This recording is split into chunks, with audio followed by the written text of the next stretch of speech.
जय श्री कृष्ण दोस्तों, आप सबका अपने चैनल पुण्य धर्म में स्वागत है। आज हम सब महाशिवरात्रि व्रत कथा का श्रवण करेंगे। आप सभी को महाशिवरात्रि की हार्दिक शुभकामनाएं। आज महाशिवरात्रि के दिन इस व्रत कथा का पाठ करने से शिव जी प्रसन्न होते हैं और हर दुख दर्द को हर कर सुख समृद्धि का आशीर्वाद देते हैं। महाशिवरात्रि का विशेष महत्व है। इस दिन भगवान शिव और माता पार्वती जी का आशीर्वाद पाने के लिए भक्तगण विधिवत पूजा अर्चना करते हैं। मान्यता है कि आज के दिन शिव पार्वती की 4 पहर की पूजा करने से हर इच्छा पूरी हो जाती है। आज के दिन भगवान शिव और माता पार्वती की पूजा अर्चना करने के साथ व्रत रखने का विधान है। फाल्गुन मास की महाशिवरात्रि पर शिव जी की पूजा करने से हर तरह के पापों से मुक्ति मिल जाती है और सुख समृद्धि की प्राप्ति होती है। शिव पुराण के अनुसार महाशिवरात्रि का व्रत करने के साथ शिव जी के मंत्र शिव चालीसा के साथ इस कथा को अवश्य पढ़ना या फिर सुनना चाहिए। इसके बिना व्रत अधूरा है। इस साल महाशिवरात्रि का व्रत 26 फरवरी 2025 दिन बुधवार को रखा जाएगा। अब हम सब कथा का श्रवण करेंगे। कथा खाली हाथ नहीं सुनते हैं। हाथ में थोड़ा फूल अक्षत लेकर ही कथा का श्रवण करते हैं। शिव पुराण के अनुसार एक गांव में एक शिकारी रहता था।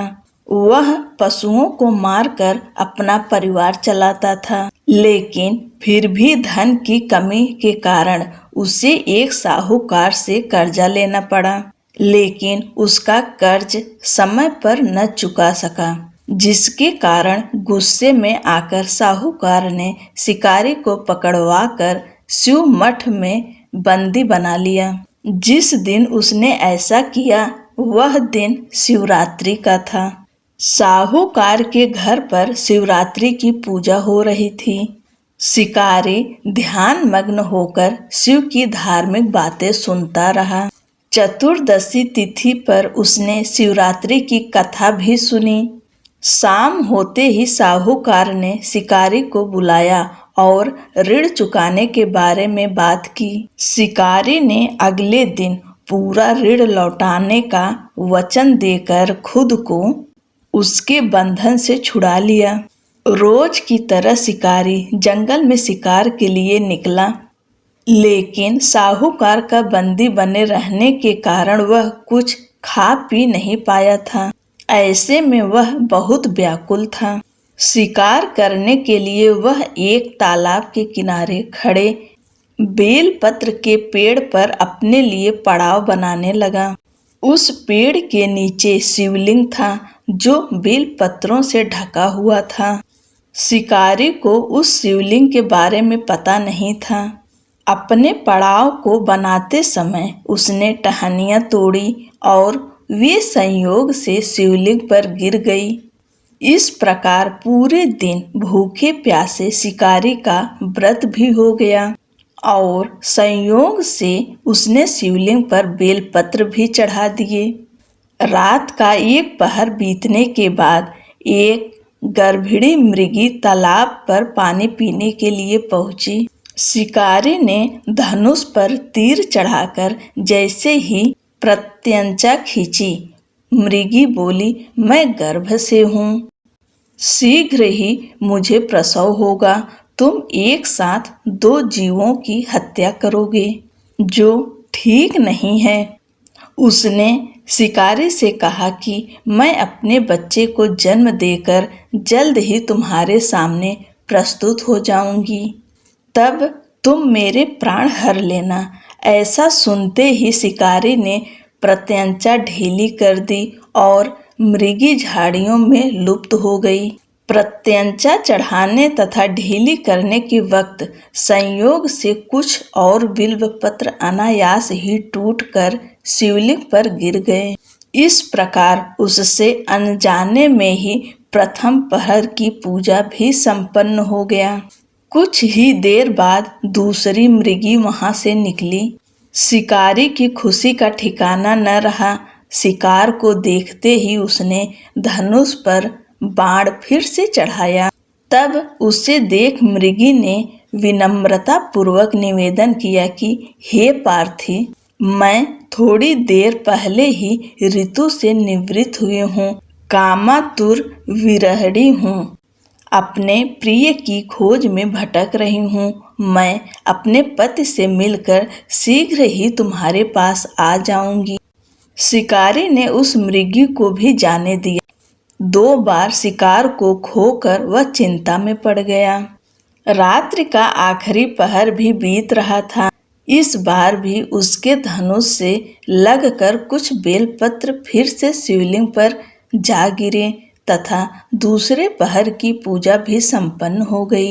तभी एक हिरणी अपने बच्चों के साथ उधर से निकली। शिकारी ने फिर से धनुष पर तीर चढ़ाया और जैसे ही वह तीर छोड़ने वाला था कि हिरणी बोली, हे शिकारी, मैं इन बच्चों को इनके पिता के हवाले करके लौट आऊंगी। इस समय मुझे मत मारो। शिकारी हंसा और उसने कहा कि सामने आए शिकार को छोड़ दूं? मैं ऐसा मूर्ख नहीं। इससे पहले मैं 2 बार अपना शिकार खो चुका हूँ। मेरे बच्चे भूखे प्यासे होंगे। जवाब देते हुए हिरणी ने कहा, जैसे तुम्हें अपने बच्चों की ममता सता रही है वैसे ही मुझे भी।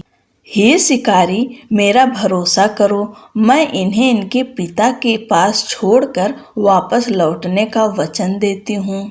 हिरणी का दीन स्वर सुनकर शिकारी को उस पर दया आ गई। उसने उस मृगी को भी जाने दिया। शिकार के अभाव में भूख प्यास से व्याकुल शिकारी अनजाने में ही बेल वृक्ष पर बैठे बेल पत्र तोड़ तोड़ कर नीचे फेंकता जा रहा था। पाँव फटने को हुई तो उसने एक हृष्ट पुष्ट मृग उसी रास्ते पर देखा।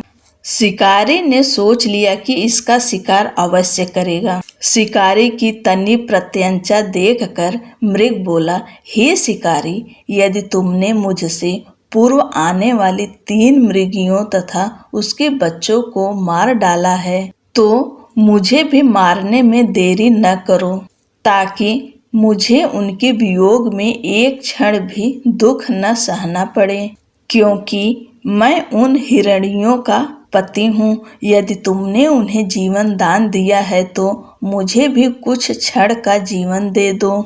मैं उनसे मिलकर तुम्हारे समक्ष उपस्थित हो जाऊंगा। मृग की बात सुनते ही शिकारी के सामने पूरी रात का घटना चक्र घूम गया। उसने सारी कथा मृग को सुनाई। तब मृग ने कहा, मेरी पत्नियां जिस प्रकार प्रतिज्ञाबद्ध होकर गई हैं, मेरी मृत्यु से अपने धर्म का पालन नहीं कर पाएंगी। अतः जैसे तुमने उन्हें विश्वास पात्र मानकर छोड़ा है, वैसे ही मुझे भी जाने दो। मैं उन सबके साथ तुम्हारे सामने उपस्थित हो जाऊंगा। शिकारी ने उसे भी जाने दिया। इस प्रकार सुबह हो गई।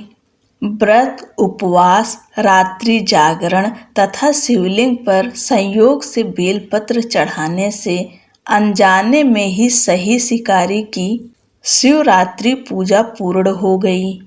अनजाने में हुई पूजन का परिणाम उसे तत्काल मिला। शिकारी का हिंसक हृदय निर्मल हो गया और उसमें भगवत भक्ति का वास हो गया।